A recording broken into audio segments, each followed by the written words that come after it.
Hi everybody, welcome to my YouTube channel. Grace Alana here, Grace the Astrologer. Whatever you want to call me, just make sure you're calling me something nice. Now, the purpose of today's video is going to be about the upcoming full moon. I'm sorry, not new moon. The full moon that will be taking place in Capricorn on July 10th. Now, this full moon is going to be taking place at 18 degrees of Capricorn, and it'll take place at 4:36 p.m. on, and I believe, let me look real quick, but I'm pretty sure that that is a Thursday. Yes, the 10th is a Thursday. Next Thursday. So, this full moon is, again, it's in Capricorn, but it's also going to be making an aspect to, it's going to be trining Mars in the South Node. It's going to be in a sextile with the North Node as well, too.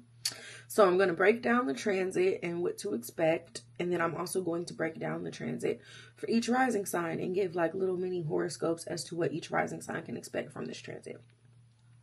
So a full moon is the peak of the lunar month. It represents the time of endings. It represents release. It represents a time to let go of things. It's time to unpack. Remember that you want to manifest and you want to bring in things during the new moon, and then you want to let go of and release things during the full moon. But this is a powerful lunation that is going to highlight themes of discipline, responsibility, ambition, and emotional maturity. We have to think about, though, the fact that the moon is not comfortable in Capricorn. The moon is detriment in Capricorn, so it's very uncomfortable, and it's in damn near the worst place that it could be. So this can definitely emphasize tension between structure and emotion, emphasize tension between your public life and your private life. And the full moon is when the moon is opposing the sun in the sky. And the sun in Cancer can represent the the private sphere, family, nourishment, your home, emotional security. Whereas the moon in Capricorn can highlight obligations to the outer world. So this forces us to really ask, what do I owe others versus what do I need to feel safe? And in general, Capricorn is a sign that's associated with long-term goals. It's associated with hard work, endurance, legacy, and because, again, full moons represent a peak, they represent endings, letting go of things, or even a release in a sense. So this is a time that you could potentially see the results of something that you have been building. This lunation may expose where you have been walled off in your feelings in pursuit of your success, or again, where you may need to find ways to balance your personal life with your professional obligations. And again, Capricorn, the moon is in its detriment in Capricorn. The moon does not like to be in Capricorn because Capricorn is a cardinal earth sign. And Capricorn is not a sign that deals well with emotions, period. It's about commitment. It's about integrity. It's about earned respect. Emotional coldness or withdrawal may come up if things feel unsteady or unsafe. And at the end of the day, this full moon favors clarity and not chaos. Feelings can be filtered through themes of responsibility and reason, like it gives logical energy to your emotions and your feelings. And it's not a sentimental time, but it's about more so the things and the obligations that you have to do and the things and obligations that you have to commit to versus what you want to do. Or even, this could represent some things that are challenging and not necessarily the easiest to deal with as well. And again, themes of like rules and power structures can be emphasized and highlighted. Expect the potential for developments around bosses, institutions, government, leadership roles. It's a moment to step up or a moment to walk away from a structure that is no longer supportive of you. And even when you think about the fact that Capricorn and Cancer are both signs that are associated with ancestry in the past, Cancer from more so this perspective that Cancer is ruled by the moon, which represents feelings, emotions, sensitivities, all of the things. And it also represents like your roots and your memories. And Capricorn represents the past and ancestry and things like that, because Saturn represents time and age and wisdom and knowledge and all of the things. And this full moon can potentially activate family karma, generational responsibility, or long-standing emotional burdens that are asking for release or reckoning. And Saturn's influence can make this a powerful time, a very potent time for recognition of your limits, acceptance of responsibility, or again, just letting go of things that are not sustainable for you. It is a time to reckon with aging, legacy, your reputation overall. And again, it's just really a time to release what is getting in the way of your productivity. Release what is getting in the way of you having discipline or structure in your life.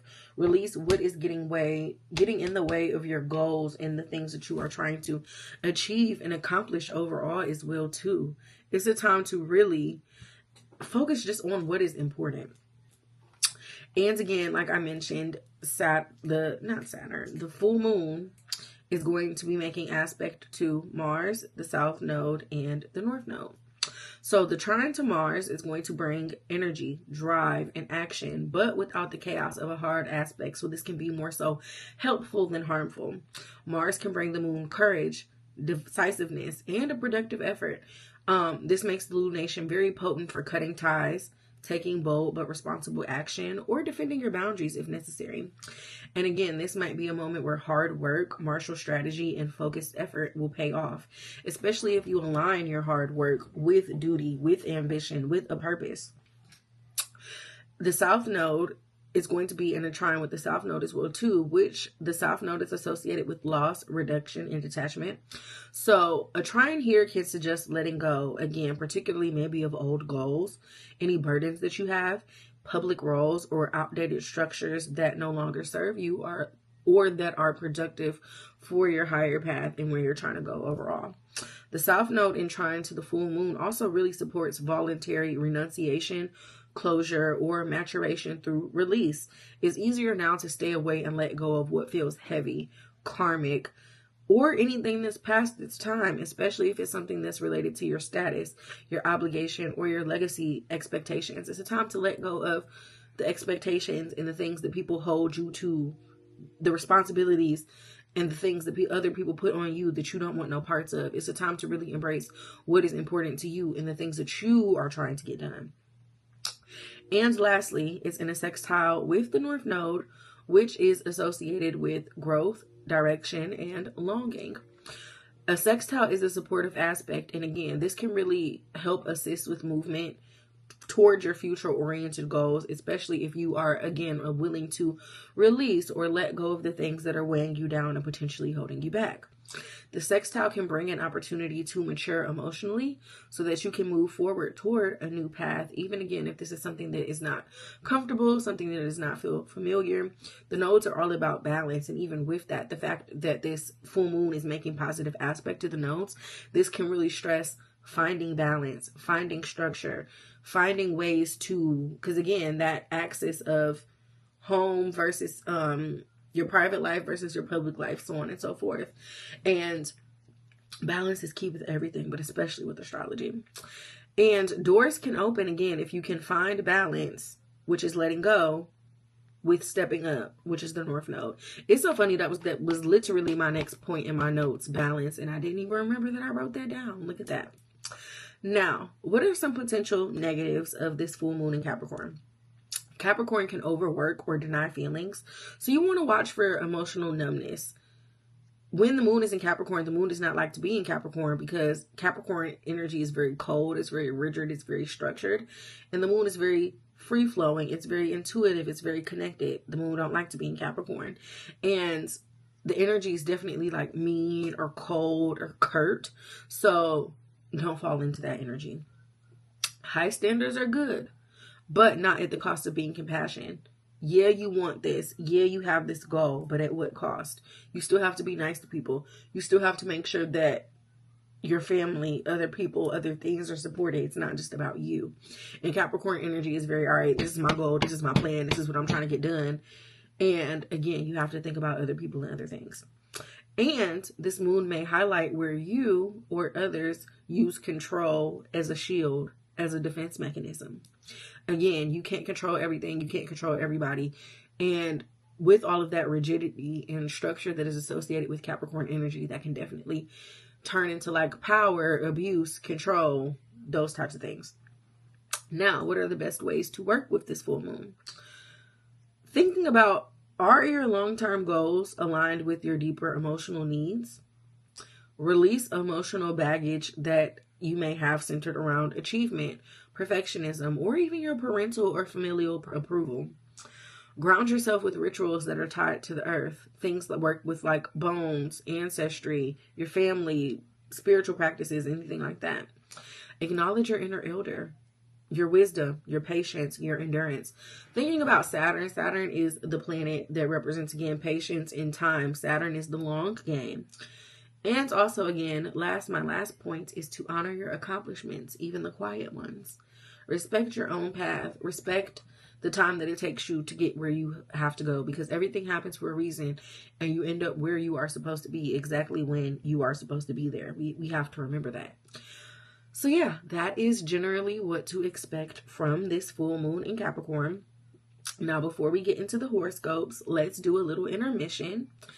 If you want to know what this transit or what any of the other transits, anything astrology related, if you want to book a reading, if you want to talk about transits, if you want to talk about your life, anything, click that link in my bio to book with me, moonworldmommy.com.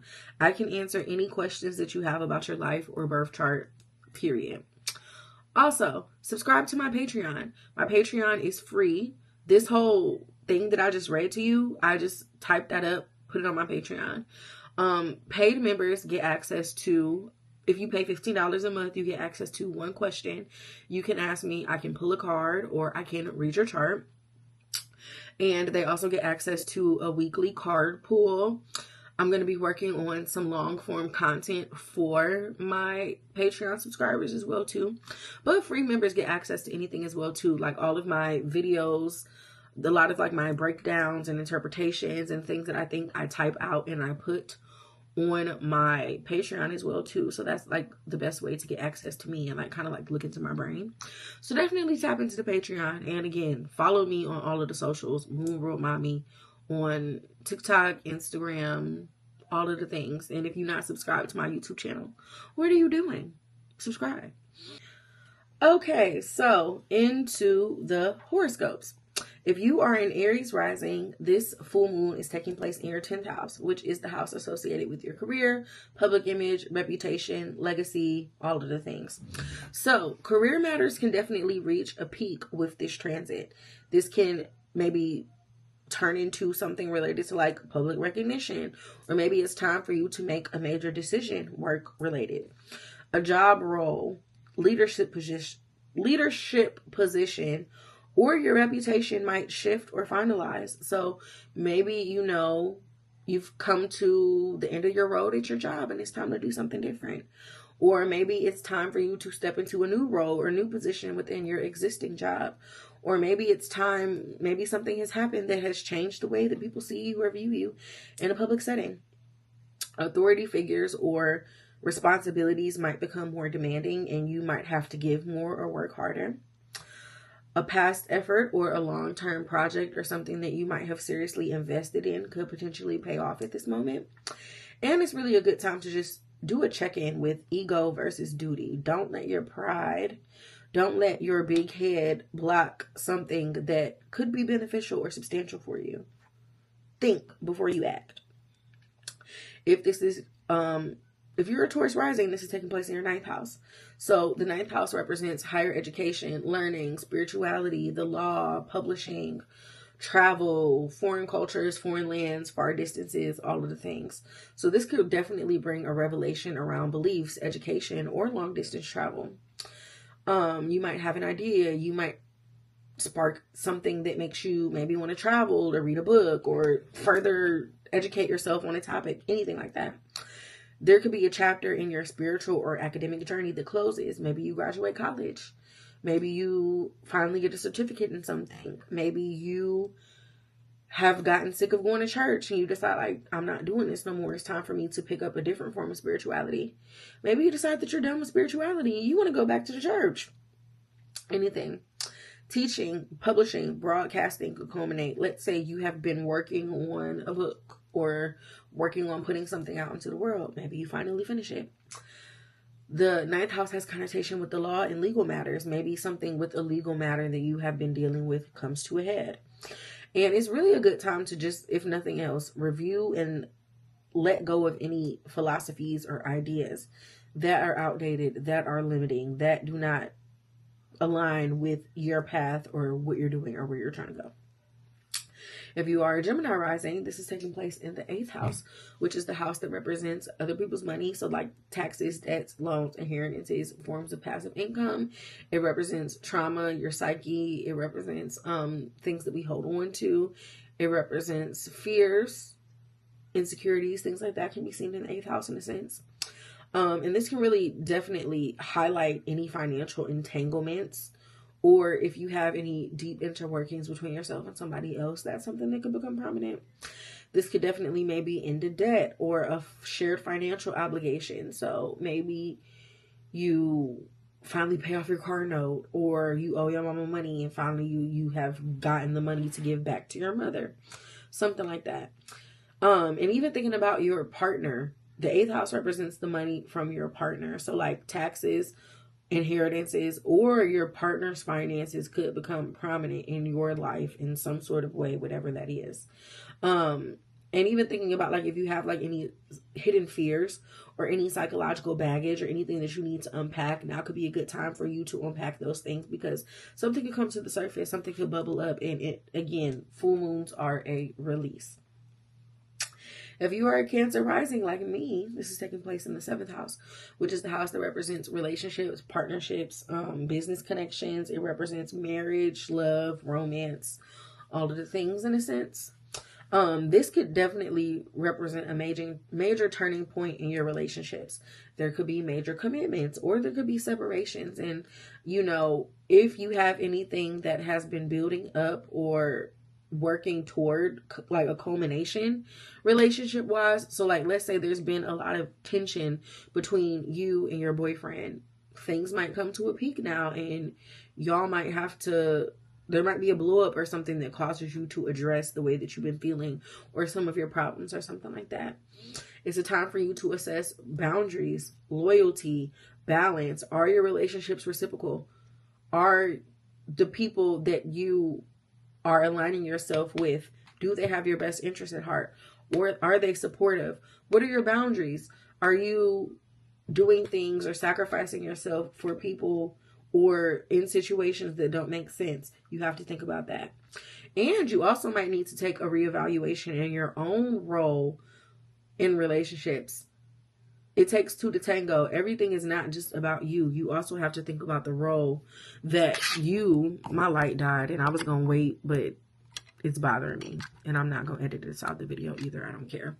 But, you know, it might be a time to think about the role that you play in your relationships and your own patterns and your own behaviors that have maybe gotten you into these same cycles or these same patterns, or just think about the why, the what, the reasoning behind, or how you deal with people as a whole. And also business contracts, legal matters, paperwork, anything like that, something could end or be wrapped up with this transit as well too. If you are a Leo rising, this is taking place in your 6th house, which is the house that represents work, service, your health, your habits, your routine, productivity. So something related to, you know, your daily job, your daily grind, your job, or your health might need some restructuring. You might find something new to work on, finish a big task, or completely overhaul your routine. So like you do this, you're tired of it. You're tired of the monotony, I think. I always fuck that word up. You're tired of the boringness. You want to do something different. So you decide, all right, I'm about to do this. I'm about to do that. I'm about to switch up my routine a little bit. If you go to the gym at night, maybe you decide that you want to start going to the gym in the morning. Something like that. The 6th house also represents your employees, or like servants, or like your staff or something like that. So, you know, maybe there's something with your employees or your coworkers or something like that could come to head. Or again, if you just have like a lot of obligations or things that you have to do or get through at work, there could be something with that. It's time to let go of bad habits that drain your peace, that drain your energy. Let go of things that are no longer supportive. And if nothing else, I would definitely encourage you to prioritize your physical health and also your mental discipline, so that you can have the structure, have the routine, be productive, and get the things done that you need to do, while also making sure that you're still taking care of yourself. If you are a Virgo rising, this is taking place in the 5th house, which is the house that represents creativity, children, fun, pleasure, hobbies, all of the things that we enjoy. So creative projects, romance, and your children are things that could be emphasized. A romantic relationship could end. It could evolve. It could become serious. Maybe you have been hunching on your sneaky link for like 5 months, and y'all decide y'all want to really go on a date and try to like each other for real. You might complete or release a passion project. Let's say you have been knitting this blanket for like 5 months and you finally finish the blanket. Or you are a musician and you've been working on your album and you finally finish the last song, or maybe you launch it or something even. This could be also a good time for you to let go of ways of expressing joy or things that you find to be pleasuring or enjoying that you no longer enjoy, that are no longer fun or productive for you. So like, let's say you, I don't know, we'll go back to the knitting thing. Maybe you've knitted your entire life and now you don't want to knit anymore. Now you want to do something else. Or maybe you have been known for or associated with a certain thing, but you decide like, hey, this is not fun anymore. I don't want to do this anymore. It's time to do something different. There could definitely be something like that. And also, you know, if you are a parent, if you have children, there could be things that come up with that. Even thinking about like future plans, future pregnancy, fertility, anything like that, or parenting decisions. Anything could come to a head, or you could have clarity with some of these things. If you are a Libra rising, this is taking place in the 4th house, which represents your home, your family, your roots, your ancestry. More specifically, it represents your father, whereas the 10th house represents your mother. Modern astrology has that flipped, but it's the way that I said it. It also represents immovable property, real estate, things of that nature. If you are Libra rising, this is, you know, for you. So there could be a major shift in your family, your home life, or a living situation. Maybe you have to move. Maybe something happens to a family member. Maybe anything. You might move, you might renovate, or you could have some sort of emotional closure with the family member. Let's say you and your dad have been beefing and y'all finally have a conversation and address the issue, address what has been going on with y'all. Ancestral or generational patterns could rise for healing, or there could be something that, you know, you have to address that could be related to your family or your lineage or your roots or something like that. This could be a good time for you to establish better boundaries at home. So like maybe you work from home and even like, you don't, it's hard for you to find boundaries between that. So like, all right, once it hits 5 o'clock, I'm closing this laptop, I'm locking this door, I'm not going in my workroom. Or, you know, maybe you are not productive once you get home and you need to realize like, all right, I have to have boundaries. I can't sit my ass on the couch and watch TV when I know that I have to get this done. So I'm going to do this instead of watching TV. Finding ways to be more productive. And again, this could really be a good time for you to honor your need for stability and emotional foundations as well too. And to really tap into yourself and to connect with yourself as far as like, what do I need to feel secure? What is safe for me? Or is my foundation solid? Do I have the things that I need to be secure at the end of the day? Because that the 4th house, while the 2nd house can be associated with security, at the end of the day, the 4th house is your roots, which really is your security at the end of the day. If you're a Scorpio rising, this is taking place in your 3rd house, which is the house that represents siblings, cousins, friends, neighbors, short distance travel, your intermediate environment, writing, the way that you think, communicate, process things. So siblings, neighbors, communications, and any of the other above things that I mentioned can be prominent. You might complete a teaching or a writing project. There could be something that comes up with your sister, something that comes up with your neighbor. Any sort of form of communication could definitely become more prominent right now as well too. And like I said, writing, teaching, maybe you decide that you want to learn something new. Maybe you have been working on something educational and now you're finally done with it. Even thinking about the 3rd house representing your mind and your ideas and the way that you think and process things, this could be a time to confront outdated mindsets or how you speak your truth. Things related to like travel or technology could be finalized. And this could be a really good time for you to declutter your mental space, limit distractions, limit gossip, limit overthinking, and to really focus on and prioritize the things that are important. If you are a Sag rising, this is taking place in your second house, which represents your money. It represents your income. It represents your resources, safety, security, your needs, food, all of the things. So this could put a focus on your money, your values, the things that are truly important to you. A source of income might end, it might shift, or it could reach a milestone. Maybe you have an online business and you sell your 100th order around the full moon or something like that. Or, you know, maybe you have been doing this freelance project for a company and now your contract is over and now it's time to find something different to do. I would definitely encourage you to let go of any like toxic patterns that you have as it relates to money. So like if you spend money like a drug dealer and you know you shouldn't be spending money, it's time to stop spending money. Stop doing anything that does not benefit you financially. It's time to clean those things up. You might even feel tested on your ability to be resourceful, and you might have to make something shake or create something out of nothing, maybe, in a sense. And it's really just a good time to really reinforce boundaries around your time, your energy, and your values. What is important? What am I putting my efforts into? What am I doing for myself so that I can sustain myself and my needs and the things that I'm trying to get done? If you are a Capricorn rising, this is taking place in the first house. So this is all about you. The first house is you, yourself, your personality, your health, your image, the way that you are perceived. So this is a major transit because this is the time to really release and let go of a lot of things related to you. There can be a lot of major realizations around yourself, your image, your identity. It's time to let go of a role or a persona of you that no longer fits.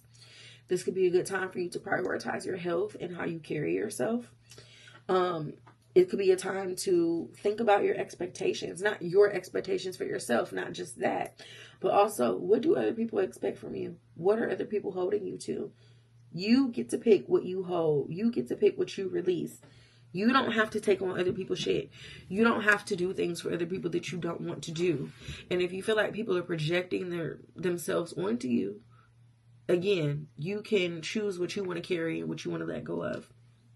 And if nothing else, it's really just a magnificent time for you to reclaim your own power and authority and to take back your life. And if there's anything that you need to do related to yourself or your goals to make sure that you are solidified, then fucking do it. If you are an Aquarius rising, this is taking place in the 12th house, which represents your imagination, your subconscious mind. It represents self-undoing. It's a house that's associated with fears. It's your hidden enemies. It's isolation, retreat. So your subconscious patterns, isolation, or even thinking about like your intuition. This could be a time for intuitive insights to come through. You might end a bad habit of self-sabotage or martyrdom. Like this is a really good time if you have like any vices or if you want to quit smoking or drinking or doing anything like that. Like you could really use this full moon to help you do that. I would definitely encourage you to rest, retreat, deep reflection. This is a great time for things like journaling, meditation, tapping into yourself and your intuition. And that leads me to my next point. Pay attention to dreams, intuitive downloads, spiritual signs. The 12th house is not the house of spirituality, but it's the house of intuition. And intuition and spirituality go hand in hand. And it's a really good time for you to let go of hidden guilt or the things that you carry behind the scenes and to just release. And lastly and finally, if you are a Pisces rising, this is taking place in your 11th house, which is the house that represents your friendships, your networks, your alliances, community, your audience, your your desires, your passions. Y'all, it is 2:59 in the morning as I'm recording this. I'm sleepy as hell, but I gotta get it done. But yeah, the 11th house is the house of, I love the 11th house, but it's the house of everything that you want to do and all the people that are going to support you and help you get there. So your friendships, your community, your goals, something could come to a head in any of those areas. You might outgrow a friend group or realize that certain alliances or certain people that you are connecting with, maybe they don't have your best interest at heart. Maybe this is something that's only really benefiting them and it's not benefiting you, and it's time to align yourself with people and situations and groups and whatnot that are going to help you get to where you want to go. A long-term vision may need restructuring, or you might have to let something go. Let's say you've always wanted to be, I don't know, you wanted to be a pro basketball player, but now you realize, like, all right, bro, my time is up. It's time to let this go. It's time to funnel my hoop dream energy into something else. I don't know why I just thought of that, but whatever. It's still a good example. But yeah, it's a time to, or, you know, you do want to be a pro basketball player, but you're not in the gym every day. You're not doing what you need to do. So it's time to restructure that so that you can be in your best space to get done what you're trying to get done. Even thinking about the connection with like community groups and collaborations and alliances, a collaboration could end or shift direction. And again, I really just encourage you to take stock of who and what is supportive to your future and your goals, and who or what is not supportive of your future and your goals. Because if it's not supportive, if it's not working, let that shit the fuck go. So, thank you so much for watching. I really appreciate you all. Again, just release what is no longer serving you. Release what is not helping you be productive and to be your best self. Yeah. Again, as I said in the beginning, not the beginning, but the middle of the video, click that link below to book, moonwrotemommy.com, and I will also have the links to all of my social media platforms. But again, I'm Moon Wrote Mommy on all of the apps. Thank you so much for watching this video. Oh, side note, I'm going to also upload some rituals to my Patreon for this full moon. It's only going to be for paid subscribers, but it's going to be like rituals and intentions and things to focus and work on during the full moon. So if you want to tap into that, tap into my Patreon. But yeah, thank you. Love y'all down. Thanks for watching, and please subscribe to my channel. And I am open to all feedback, all suggestions. Don't say nothing crazy because I will cuss you out though. But all positive, nice, constructive feedback I'm definitely open to. Bye, y'all.